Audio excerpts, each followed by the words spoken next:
পার্বত্য চট্টগ্রাম নিয়ে দেশি বিদেশি ষড়যন্ত্র ঠেকাতে এবং দেশের অখণ্ডতা টিকিয়ে রাখতে যুগ্ম আদিবাসী স্যাটেলার শব্দ ব্যবহারকে রাষ্ট্রদ্রোহিতা ঘোষণা করা সহ 7 দফা দাবি জানিয়েছে ঢাকা বিশ্ববিদ্যালয়ে অধ্যয়নরত পার্বত্য চট্টগ্রামে বসবাসরত বাঙালি শিক্ষার্থীদের সংগঠন স্টুডেন্টস ফর সভারেন্টি।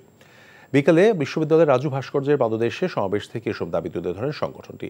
শান্তি চুক্তির পরও পাহাড়ের সশস্ত্র গোষ্ঠীগুলোর সন্ত্রাসী কর্মকাণ্ড বন্ধ না হওয়ায় 1997 সালের শান্তি চুক্তি বাতিলের দাবি জানায় এই সংগঠনটি। এছাড়া সমাবেশ থেকে দেশের সব মানুষের জন্য এক সংবিধান এবং এক আইন ও নীতি অনুসরণের আহ্বান জানানো হয়।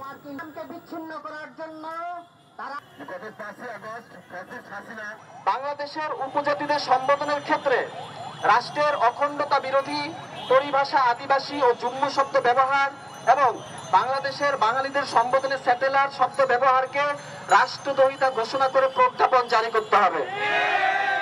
ব্যক্তি, এনজিও, মিশনারি, গণমাধ্যম কিংবা প্রতিষ্ঠান যারাই উপরোক্ত শব্দ ব্যবহার করবে তাদেরকে কালো তালিকাভুক্ত করে এদের বিরুদ্ধে শাস্তিযোগ্য আইনানুগ ব্যবস্থা নিতে হবে। সাময়িক বিচ্ছেদ শক্ত বাঁধন তৈরি করে। মানসিক দৃঢ়তায় আমি লোহা আগুনে পুড়িয়েছি ভালো কিছু পাবো বলে। তোর মধ্যে কোনো গলত নেই। আমার ভুল থাকতে পারে, আমার মধ্যে মিথ্যা নেই। ওরা কি বললো না বললো তাতে কি তোমার এমন রিয়েক্ট করতে হবে? তুমি সব সময় ভালো মানুষ হয়ে থাকতে চাও, তাই না? সবাই ভালো মানুষ, তুমি অযোগ্য। বাসে না কেউ ভালো, ডাকে না কেউ কাছে,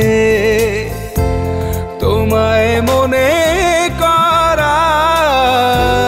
কারণ খুব আছে।